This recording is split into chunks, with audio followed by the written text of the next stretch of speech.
Well, hello. Let's just maneuver the camera. Yes, hello. PDT here. Yeah, so that was Doctor Who. I'm assuming you've watched Doctor Who. If you've not, welcome. I mean, I'm still glad to have you here, and we'll happily chat shit and do answering of questions and things.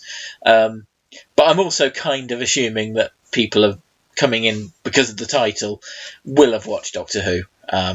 So yeah, that was the Series 11 opener of Doctor Who, or as I like to call it, Season 37, because let's face it, it just is. Yeah, if you've not gone to Den of Geek and read my review, feel free to go and do it, denofgeek.com. I'm not on commission, so feel free to not, and I'll probably be talking through a lot of it as we go on.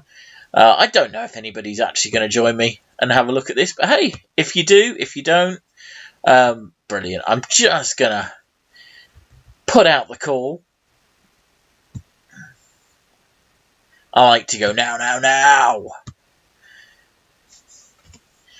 So, yeah, if you are watching this, let me know what you thought of it, because there's a lot to unpack there, isn't there? So, yeah, without further ado, there we go. I'm all retweeted up. Brilliant. Hello, Dave. Hello, Dave. Pete, I need to know, will you be discussing the huge elephant in the room and the massive risk they took by bringing back the Scribble monster from Fear Her? I'm way ahead of you there, Dave. I've mentioned it in my Den of Geek review. I couldn't not, because, that is the first thing that I noticed. They've brought back the Scribble monster from Fear Her. The whole tentacle thing, which, yeah, I wasn't sure about when I first saw it. It's still a pretty good special effect. It's the worst one in the episode, but still, yeah, a little bit ropey. But yeah, it's the Scribble monster, and I was like, oh god, I love you, Chloe Webber. But fortunately, we had more than that going on in the episode. Not much more, in some cases. But it wasn't the main villain. The main villain was the guy with the teeth. And I really like that as an idea, the whole teeth on his face thing. That's a really kind of gruesome concept, which I kind of look forward to having bastardised on the Doctor Who figurine collection. Chloe Webber is the big bad. Maybe, I mean, he said no returning characters, but maybe that's a bit of misdirection. Yeah, I mean, I'll be a bit pissed off if we don't get Daleks, but we do get Chloe fucking Webber. I don't know, what's the actress who played her up to these days? Incidentally, I don't know how well this is going. I can see the streaming health is not at its best. They missed a trick by the missing sister not being... We don't know that the missing sister wasn't Chloe Webber, do we? Did they give it a name? Other things I quite liked. I quite liked the obvious nod to Doris, the cleaning lady from the Green Death. I mean, that's when she says, I've not bought ladies' clothes in a while, I imagine that was it. I imagine that was a nice callback, because I can't see what else it would have been. A nice callback to John Pertwee's time as Doctor Who.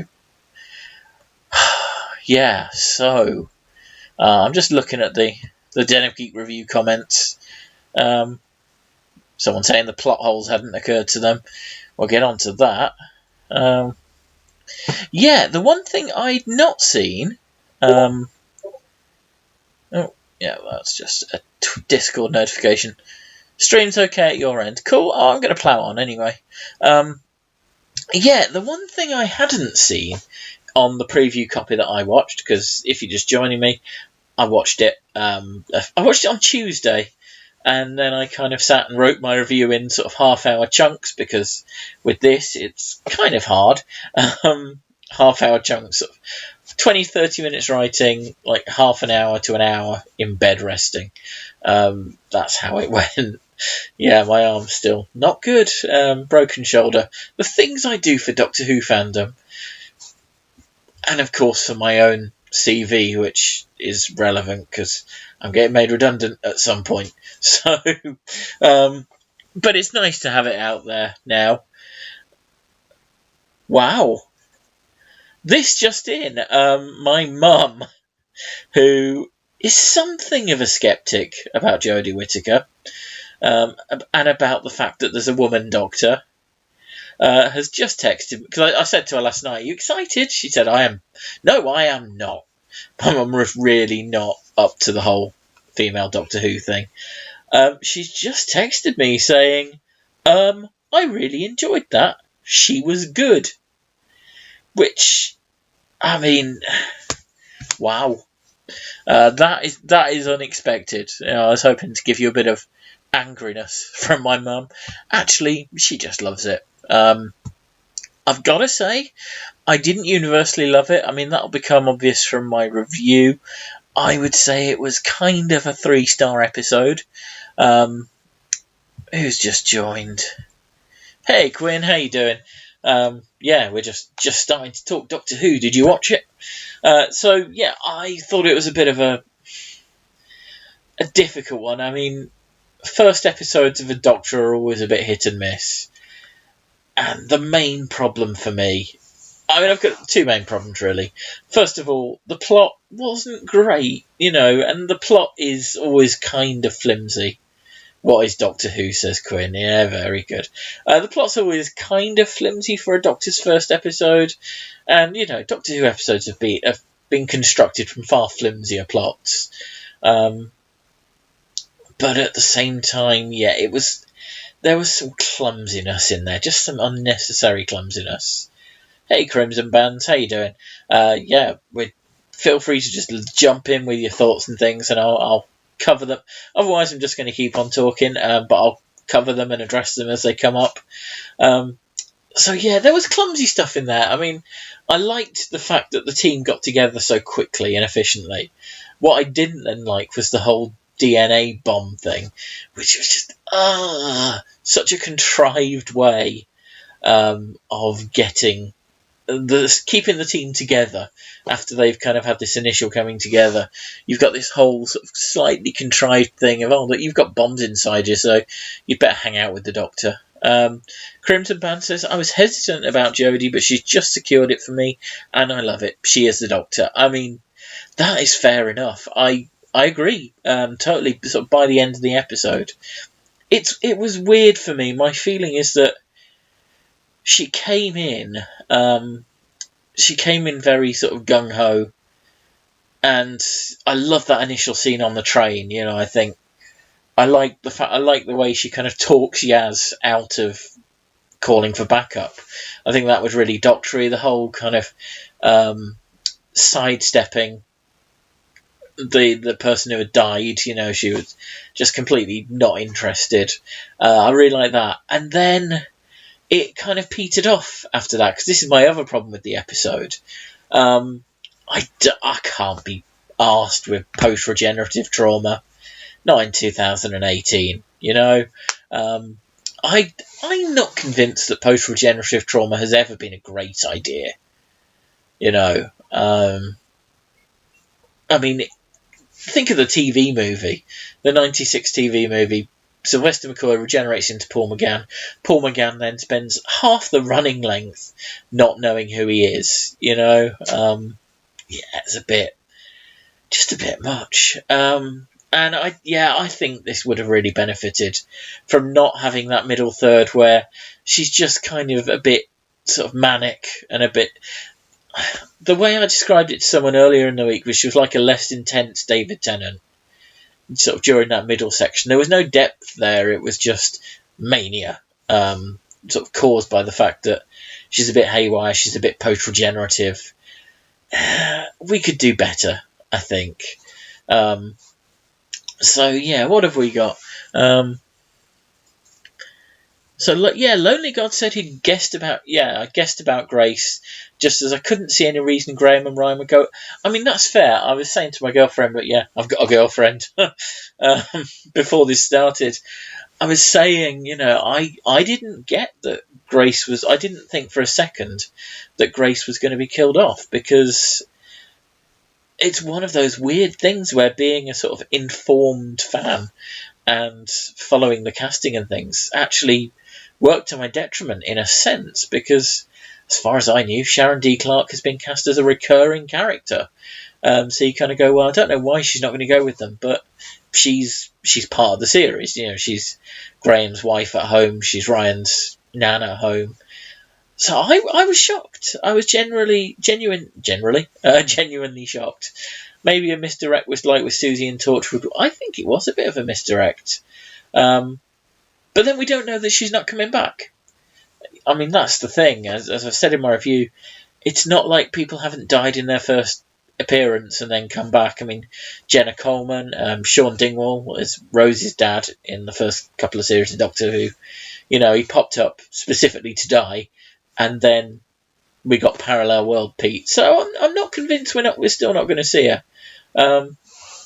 Love Jodie. She was definitely the Doctor. Team TARDIS need a little time to mature. That's fair. You didn't really get a lot of Team TARDIS in this one.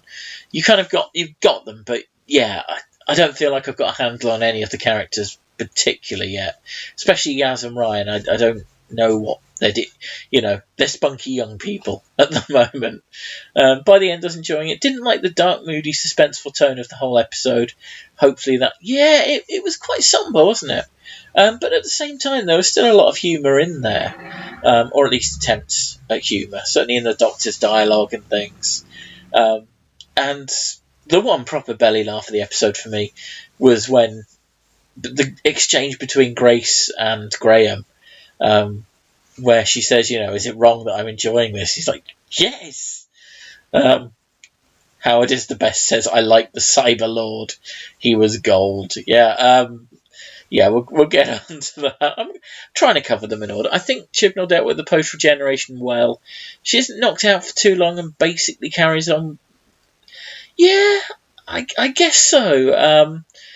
Someone else didn't think that she was especially affected by it. We'll see. We'll see what happens as she goes on.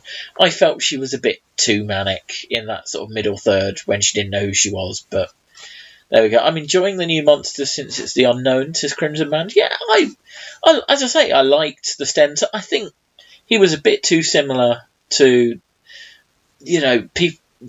the one I thought of was the Otherkin. Was it the Otherkin from Class, or Class, or Ibuprofen? It's a little inside joke because my girlfriend's just turned up. But yeah, it was a bit too much like that for me. Matt, who does the Blog to Who stuff, also pointed out that the Stens are a bit like the Klingons in that they're a bit kind of generic alien race, really. But I liked having Tim Shaw. I thought that was fun, and I love that bit of business. I love the whole kind of calling him Tim Shaw deliberately. Just that sort of fun undermining. I felt Jodie Whittaker was really enjoying that. Grace felt like such a part of the team. Absolutely. She did. She was the heart and soul of the team. I agree. Regardless, I think it will be felt. I think, and I love the fact that I just hadn't seen. Because the impression I got was that the three of the main TARDIS team were all going to be kind of disparate, especially from things like, as I call it, the chip shop promo. I thought that they were all going to be kind of unrelated. So I love the fact of having Graham and Ryan sort of with that grandparent relationship. I think, that's pretty cool. I think that's going to lead to some interesting things, especially with his nan dead and Graham saying that whole, ooh. Sorry, I got distracted by a comment. My girlfriend telling me to suck it, so that's nice. Howard, the Cyber Lord is from Man by Cow. Download the podcast, The Worst Writer in the World.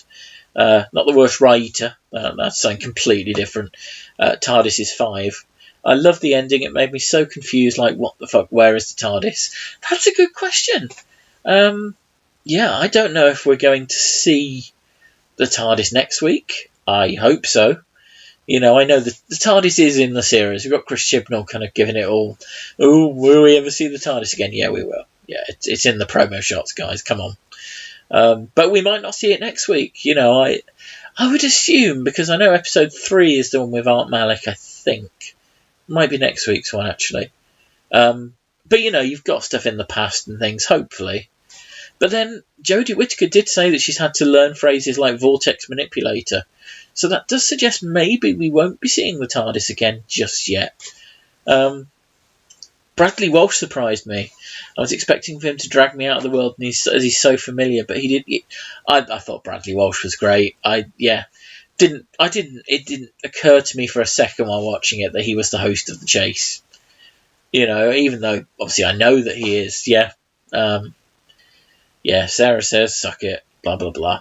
I was sad when Amit Shah got killed. I wanted more from him. Was he the guy who with the missing sister? I take it.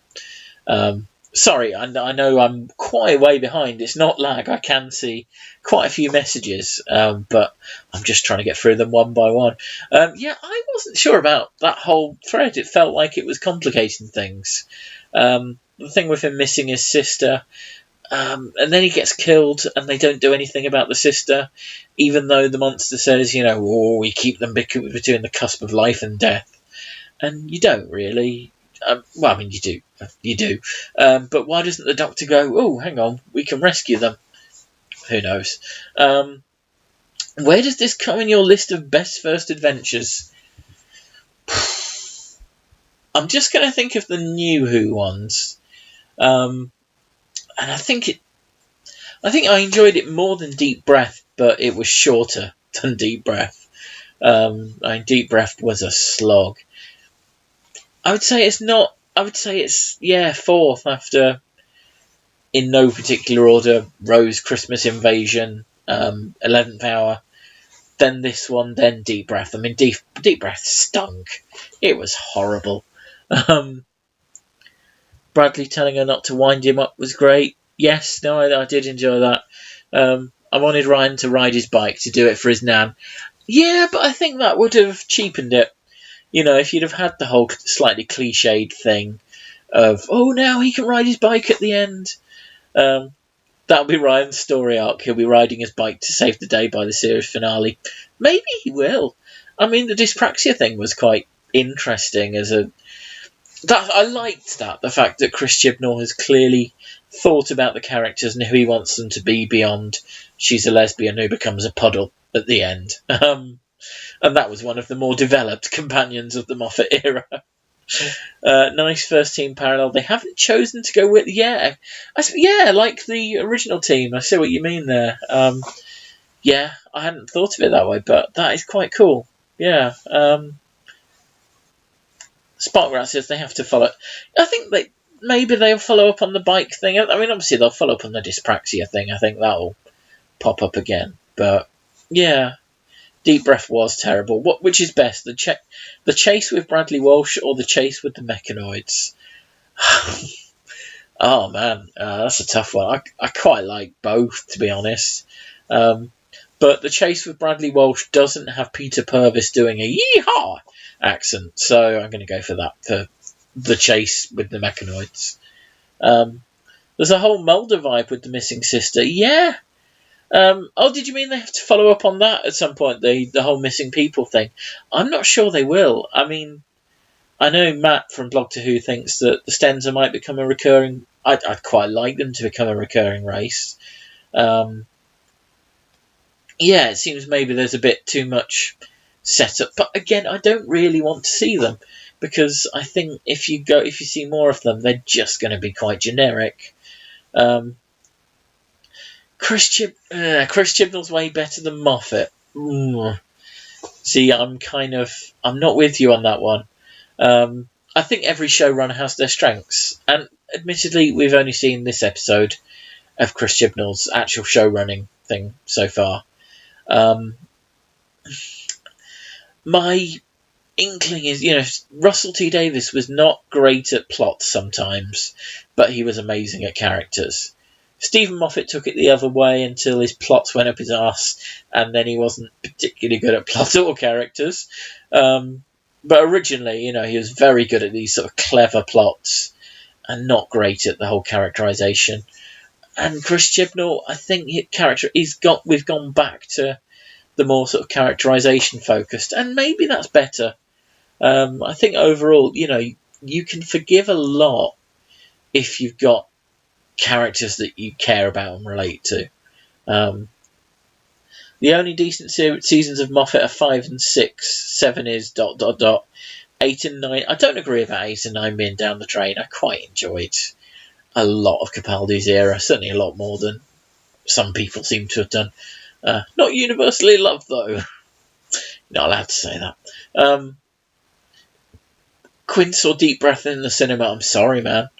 The Woman Who Fell to Earth would have been great on the big screen. I don't know if I agree with that. I mean, maybe it would. I mean, it certainly looks fantastic, but in itself, it wasn't a very cinematic episode. So, I don't know, I'm on the fence.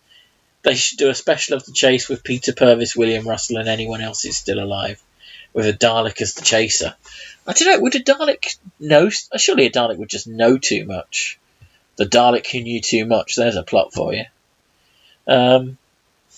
Just looking at Den of Geek, just to see if there's any people who hate me so far. Grace's death had to be a nod to Logopolis, surely. Generally, a Boolean character in a reddish coat falls to their death from a new... I mean, that is impressive reaching. I don't know if anyone saw... I used to do the Geeky Spots articles for Den of Geek. I don't think they're doing them, and I don't know what I'd have written about this time round if I'd been doing them. So I'm quite glad I've been moved to the reviews, because Simon Brew is going on to Pastures Brew.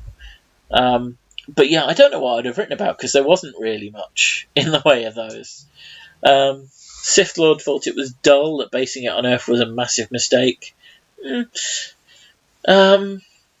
Not seen any blah blah blah.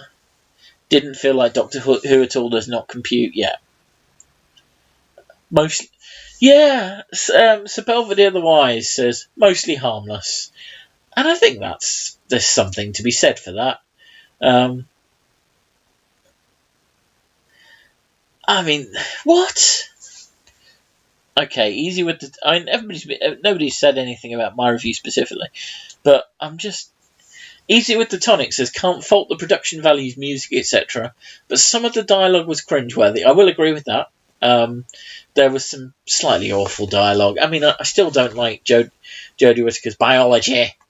And I mean, her voice is generally okay. I don't mind her voice a lot of the time, but that biology was a bit grating.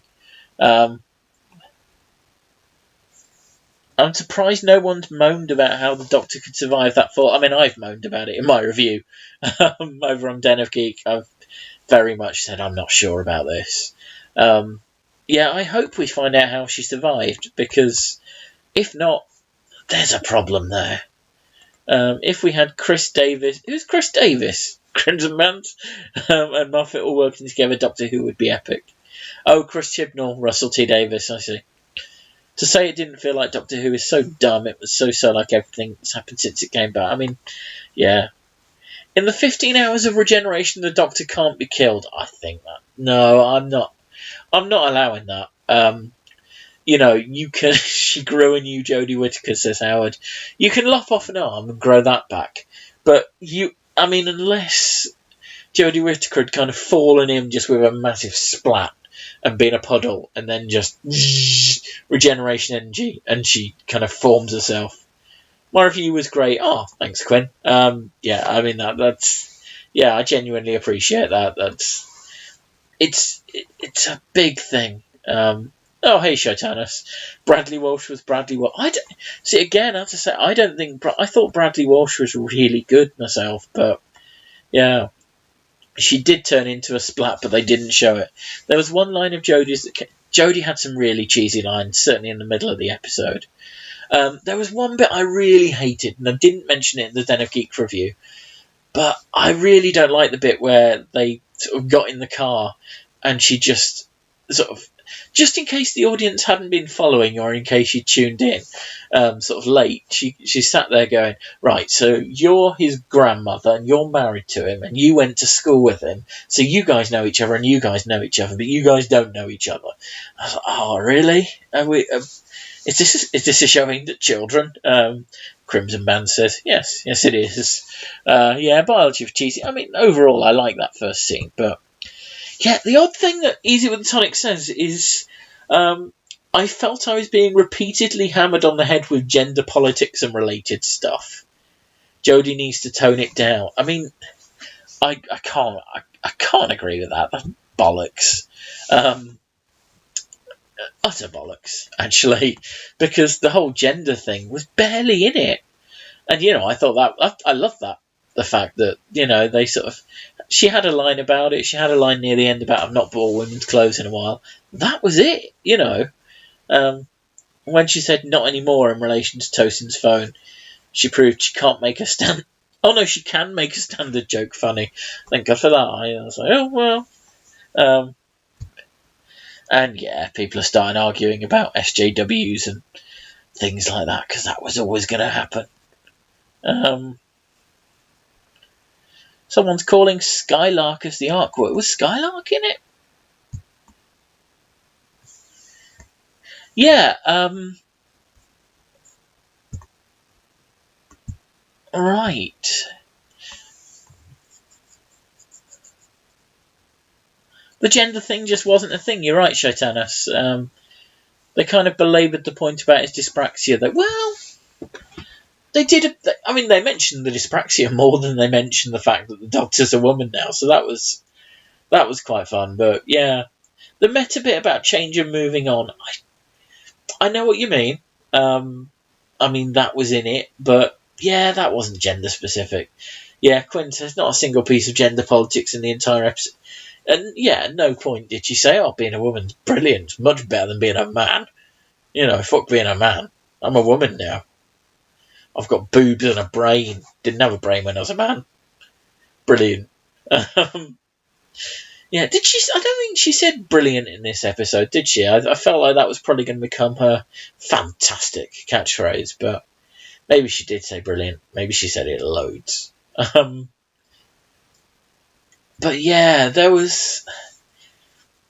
I'm interested to see what happens next week. I think there's a hint of season 12 about the whole not having the TARDIS thing. Because obviously season 12, you've got the Ark in space, and they leave the TARDIS there, get the time ring to go to Genesis, get interrupted going to Genesis. No, they go to the Sontaran experiment via the transmat. Then they're transmatting back from there, and they get interrupted, and that's Genesis of the Daleks. And then they use the time ring, and that takes them to the far future of Revenge of the Cybermen. So you've got 3 or 4 stories without the TARDIS. So I'd be happy to see something like that for the initial arc of the series. It's a loose arc. Let's hope it's all like this. I would like it to be better. I'm not going to lie. I'd like it to be better. I would like the plots to be better next week. And I think it will be. I think any opening episode has a lot to live up to. I saw a tweet earlier about wanting Adrian Lester to be the next Doctor just so he has to wear Jodie's outfit for a bit. I'd be up for that. Yeah. Don't like the outfit. She looked better in Peter Capaldi's gear. I don't agree. Simple. Don't agree. I love the fact that the outfit is deliberately crap. You've got Yaz going, really? That's what you're going with? And you're like, yeah, bloody love it. Want Tom Ellis to be the next Doctor? I don't know. I think it's a difficult position that they're going to be in with the next Doctor, because I don't think you necessarily want to go back to having another white man. Maybe you don't want to go back to having another man so soon. I don't know. But I feel like they've got to be very careful with whoever. I mean, I don't know. I don't want to be talking about the next Doctor when we've only just started having this one. But I think you've got to be very careful not to make it so that you go back to the norm. So it's like, oh yeah, Jodie Whittaker was the woman one, but now it's white men all the way down. Who's this? Call Me Ian is now hosting you. Thanks, Ian. Thanks. I will call you Ian. Yes, I will call you Yaz.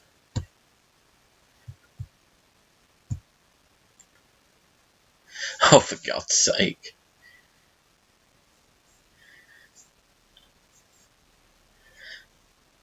Well, the BBC PC... I think this might be a joke comment. The BBC PC Brigade have really overdone themselves this time, haven't they? A woman playing the Doctor who absolutely nails it in her first episode. Completely unacceptable. Two companions who are well written and their ethnicity doesn't have anything to do with the story. Shocking. I'll be unable to sleep tonight. A late middle-aged white character who is central to the episode. Well, I'll ignore that as it doesn't fit in with my prejudices. Trolling. Keep those wagons rolling. Fair enough. I think that's... I mentioned 2006 fan favourite episode Fear Her in my review. And someone says, are you mad? That's one of the lowest rated episodes. I did that all the time on the Geeky Spots thing. It was interesting that the one sort of old Doctor Who episode that I actually felt the need to mention in my review was Fear Her. Oh, thanks, Ian. He's at a Mexican work night, so can't chat, but will host. Very 11th Doctor in terms of the deliberately rubbish. I think she's going to be quite 11th Doctor in a lot of senses, really. Be a repeat of recent times, a solid one, an annoying one men fancy, a good one, an old one. Full open casting next time, cast the best person regardless. Yeah, again, I think we need to make... I know I'm ruling myself out here in saying this, but I think it needs to not be a white man for the next one. Maybe that's controversial, but I'd be quite happy to see it be a white man. But I think a lot of care's got to go into if it is another white man, it's got to be a fantastic white man. Chibnall did cast the best person regardless. He's on the record. Is he? No, I'm not sure he is, Quinn, because if he was on the record has been saying that, he's contradicting himself recently. Because Chris Chibnall said quite recently that was one of the conditions he took the job, that the Doctor was going to be a woman, and I think that's absolutely fine, to be honest. I think Doctor Who needed to be a woman. It certainly needed to not be a white bloke. And again, I am a white bloke, I'm aware I'm saying this, but I think people were getting so bored. Especially as you've had Peter Capaldi, you've had the likes of David Tennant, Matt Smith, this kind of variety of white blokes. Who do you go on to after that? What white bloke do you cast that's going to be interesting? Whoever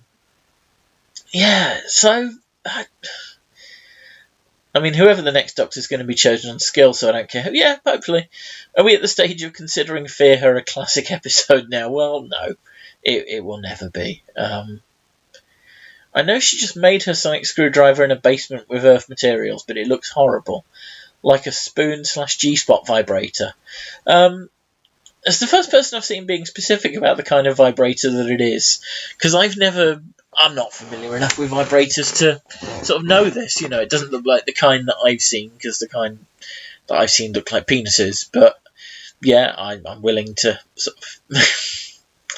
I'm willing to go with that. The thing is, it's interesting though, because she didn't just make it with earth materials, did she? She used some of the Stenzer's technology. And I wonder if that's going to come back to bite her at some point.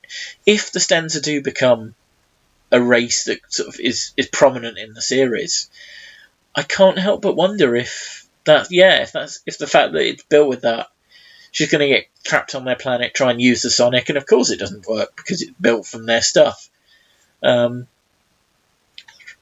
Shaitana says, throw it all out the window with the next one to piss off the internutters. An African/Asian transgender dwarf. Blimey. Quinn loves the new Sonic and loves that she built it herself. I'm not massively keen on the new Sonic, if I'm honest. And the fact she built it herself, I mean, I just assumed she always had, or he always had, or they always had. I know the TARDIS was seen to provide some of them. I assumed that certainly after the original one got destroyed, the rebuilt one was built by the Doctor. But hey, the spoon reference was to 12 when he fought Robin Hood. You see, I don't know if that was so much of a reference. I would have liked to see her picking up the spoon and going, ha, ha, ha, and then putting it in. But to be fair, I have heard conflicting things from Chibnall. Yeah, I mean, fair enough. It's cool we got to see her build it. It just looks terrible compared to all the others. It does.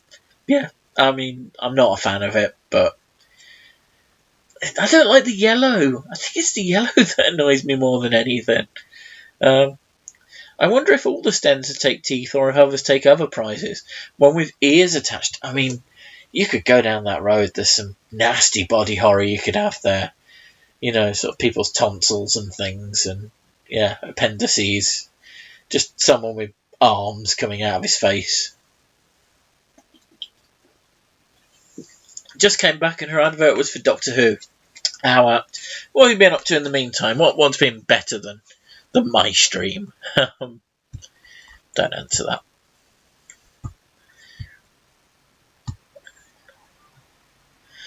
Only 25 comments, says SC on Den of Geek. Tedious, sadly. It was like it had the fun sucked out of it in favour of dark drama. Jodie was doing a bad impression of Smith's Doctor and the companions were poor actors, including Walsh.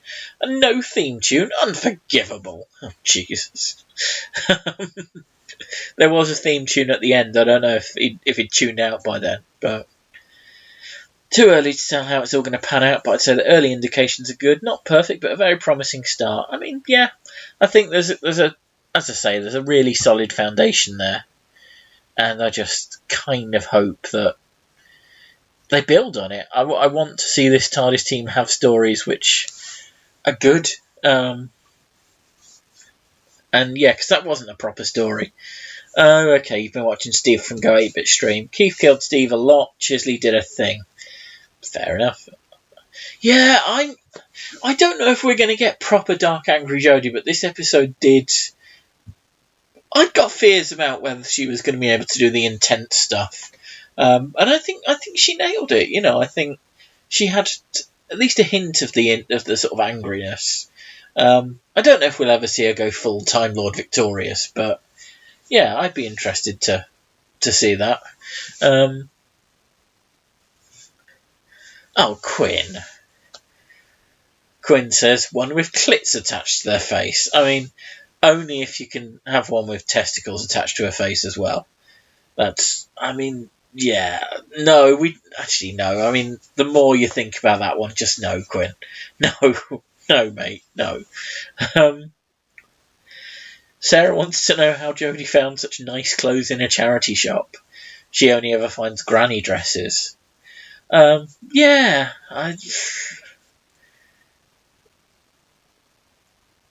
Peter Capaldi, when he talks about the Time War, was the best he's ever seen.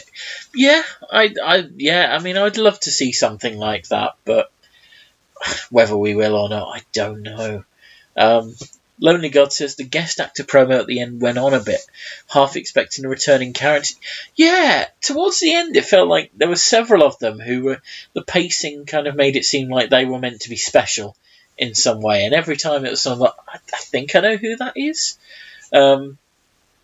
Yeah, that was a weird, self-indulgent moment which I couldn't comment on the review because it wasn't on the preview tapes. The preview stream. Yeah, I mean, I liked that it meant that we got a proper extended version of the theme tune, because the version that I'd watched I liked the actual theme tune. I think it's quite well done, but the arrangement, the sort of edit of it was really poor. So I wasn't surprised that there was more to it. But yeah, I don't need to have a big sort of credit list. It felt a bit wanky and self-congratulatory to me when we've not even got there yet. Quinn didn't even notice the lack of opening titles. I mean, I didn't like the YouTube thing to start with. I didn't want to bang on about it, but I didn't like it. It was wanky. It was just a bit shit. The whole sort of YouTube blogging framing device. It's done. Although as I've seen a few people pointing out on Twitter, I'd like to know who did the 2 downvotes on the video about his nan's death. I know that's the internet for you, but the theme tune felt a bit bassy. Yeah, I didn't notice that when I watched it on my TV. But when someone sort of posted a link to it earlier, I was listening to it on my headphones, and it is quite loud. So maybe it depends on what your TV settings are. My TV is shit for sound. So, Crimson Band, I want to see the new TARDIS set. There are photos out there. The interior better be epic. The Doctor's all about those odds. Oh, okay, because, occasionally, but 90% of it is tat. Well, it must have just been a good charity shop, I guess. Yeah, Lonely God said all the people I'd heard of were at the beginning. There's a brilliant comment on Reddit. To be fair, trying to learn a bicycle on grass on uneven ground and on top of a massive hill is rather hard. Yeah, I'd not thought of it like that, but yeah, that is entirely true. I love the possible companion having an invisible illness. His nan obviously liked risk. If he was risking it somewhere, it could land in a tree. If he was riding it somewhere, it could land in a tree. The whole throwing thing, So, you can't ride a bike, but you can throw one really well. That reaction tells a lot. It does, doesn't it?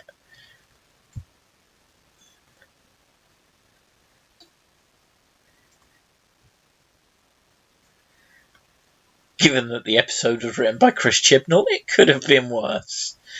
God, that's damning with faint praise, isn't it?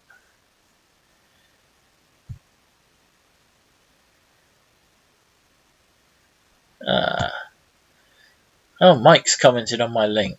Agreed with my main points. Thanks, Mike. That's damning with faint praise. Oh.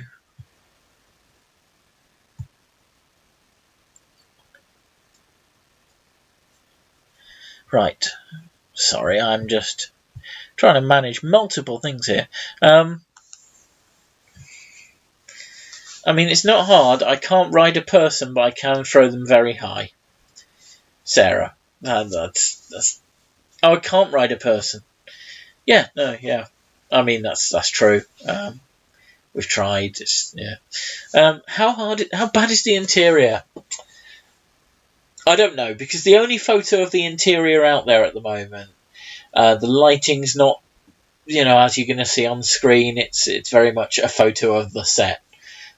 So I'm reserving judgment. It's a little bit Fortress of Solitude-y, but with colours. There's a lot of purple in there. A lot of there's a lot of colours, a lot of crystals. Is what I'll say for the time being. It's interesting. It's I'm quite happy nobody's actually slagged off my review on Den of Geek yet, which I was kind of expecting them to do. Because Simon's been doing it for 10 years. Well, it's got to be 10 years. He's probably been doing it since the site started. I was almost surprised that he gave it up at all.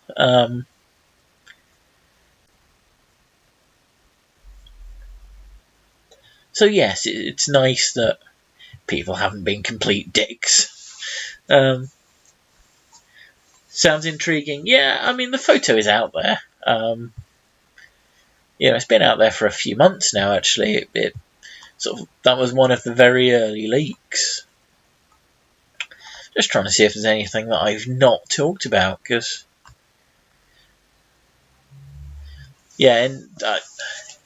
I've not heard anything more from my mum, but I'm amazed that she liked it. I think, but that's always the way, isn't it, with Doctor Who?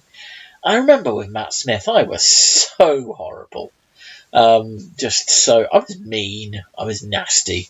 I was like, ugh, son of Frankenstein, what's he doing? Easter Island statue, he's too young, he's too crap. And then within like an hour, I'm like, yeah, that's the Doctor again. And that's very much what I was like with Jodie Whittaker. You know. Yeah, the ages are a bit dodgy. What's this? Sorry. Do I watch The Flash? I do. I do watch The Flash. My review's shit. Yeah. Thanks. Can I? Yeah, go over my review. Yeah, I do watch The Flash. The only bad thing I can say about the review is that I didn't think I'd finish it before this stream started. I mean, that's... Yeah, I kept it going, you know.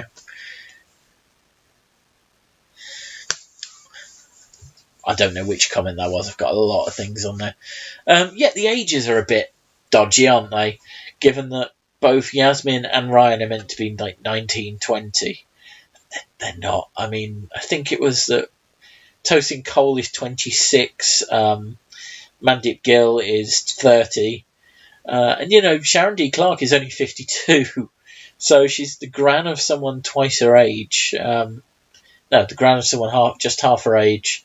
Bradley Walsh, I think, is 56, 58, something like that. So yeah, I mean, the ages don't quite work, but you kind of overlook it just because they're all faintly charming. Am I ready for Nora? Well, you see, I've not had a lot of time to get ready for things. I mean, yeah, I'm happy to, because I only bought Series 4 of The Flash a couple of weeks ago when it came out, and I binge watched it over the last couple of weeks so I could then sell it back to CEX for a decent profit.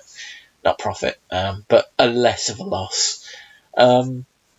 Yeah, I think that's going to be an interesting thing. I'm wary, you know. I think time traveling stuff like that is always a bit. Cisco better not lose his powers. I do like Cisco, but yeah, I know there's an episode called something like The End of Vibe, isn't there? Seasons 1 and 2 were the best. Yeah, I thought they were parent rather than grandparents. That would have made more sense. Yeah, I mean, because as I've said in my review, there was someone, I think it might have been on a Discord, who said that they thought that Bradley Walsh was going to be kind of sort of the Bernard Cribbins type character. And I was like, how old do you think Bradley Walsh is? But yeah, I mean, fair enough, he is the grandfather. But yeah, I mean, so many questions. Like, how did the Predator have permission first time round? That was odd. You know, the fact that Ryan supposedly was the one who let him on the planet. But surely it would be in existence. Yeah. And I still want to... Yeah, I mean, what kind of race decides that kind of... their leader like that anyway by hunting a human? Who presumably are considered a massively inferior species. But... Or maybe they don't. Maybe that's why they do it. But... Yeah, I still say that the killing off of Grace was a rug pull thing, but I'll be interested to see if she comes back, you know, but it does look good, doesn't it? I mean, if nothing else, you can say, yeah, it looks pretty damn good. Blimey, I've been chatting for 50 minutes now. Yeah, I mean, I feel like we're slowly starting to kind of wind up, which is nice, you know, sort of 50 minutes an hour. I'm going to try and do this probably not every week, because I won't be here every week, you know, I've got a life, I haven't got that much of a life. Presumably someone else pushed the thing by chance, that bit seemed unneeded. Yeah, I mean, that bit, I don't know if that bit was a clear misdirection. Because obviously Ryan found that thing in the same clearing that Jodie Whittaker filmed the reveal video. So I kind of wondered if maybe she was going to appear to him there, but she didn't. I don't know if that was deliberate or just they reused that because it was a nice clearing. Thought the scribble monster was the thing they'd used to determine the target. Yeah, that would have made sense. How are they going to survive in space? I'm assuming they have to be transmatted out of there fairly quickly. I would hope so. Otherwise, how would he have known who the target was? I mean, yeah, fair point. The target was somehow selected, and the scribble thing put a marker on it so that he could find it easier, as I understood it. But yeah, I don't know why it was chosen, or how it was chosen, or why it was Carl. And I would have liked to have seen the Doctor give him a bit more shit for, for the fact that he'd pushed Tim Shaw off the ledge. Tim Shaw. That still tickles me a bit.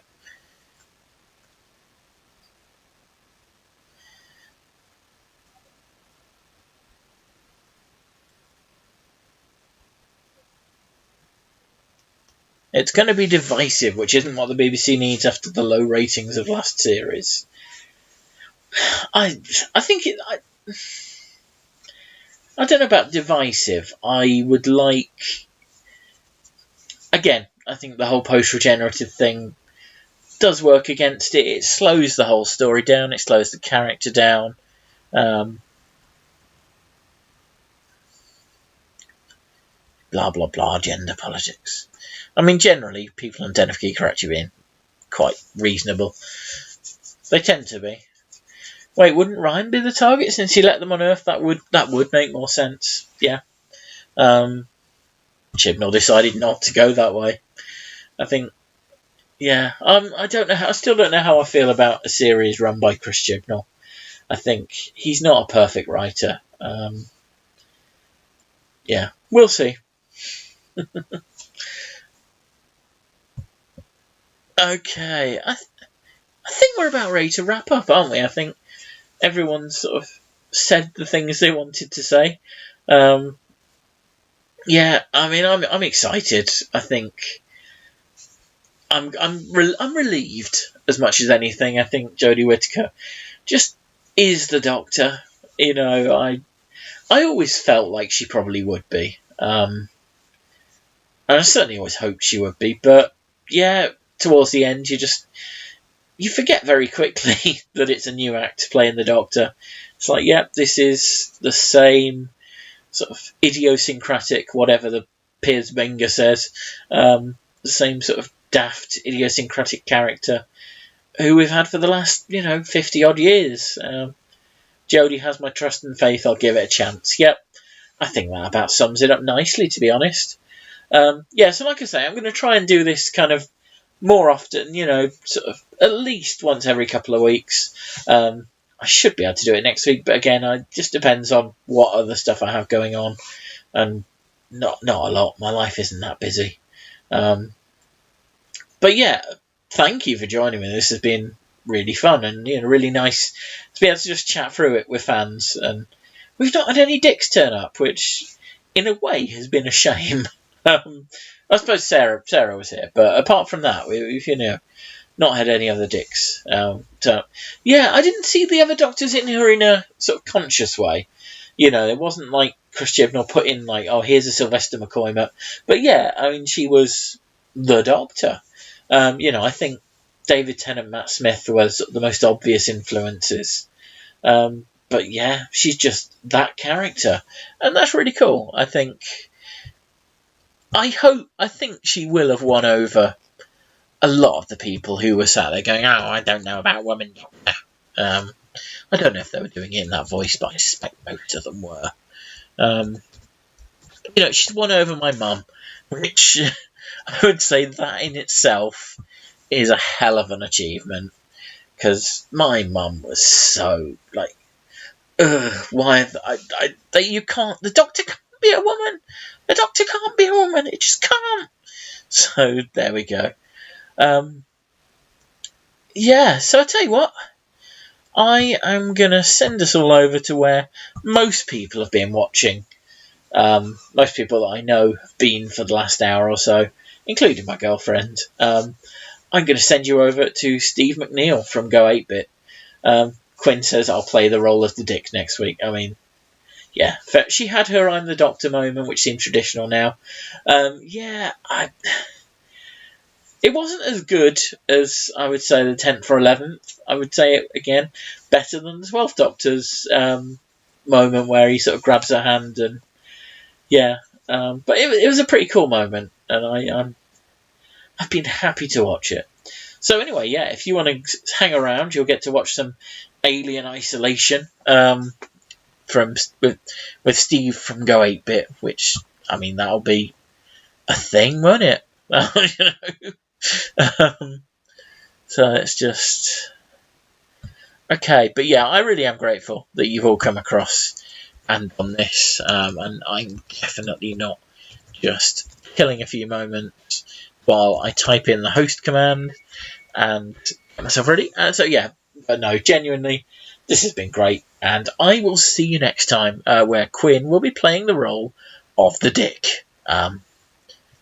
So goodbye, bye, bye, bye, bye, bye. Yeah, whatever. Raid. I think we're raiding. We are raiding. Are we raiding? How's this working?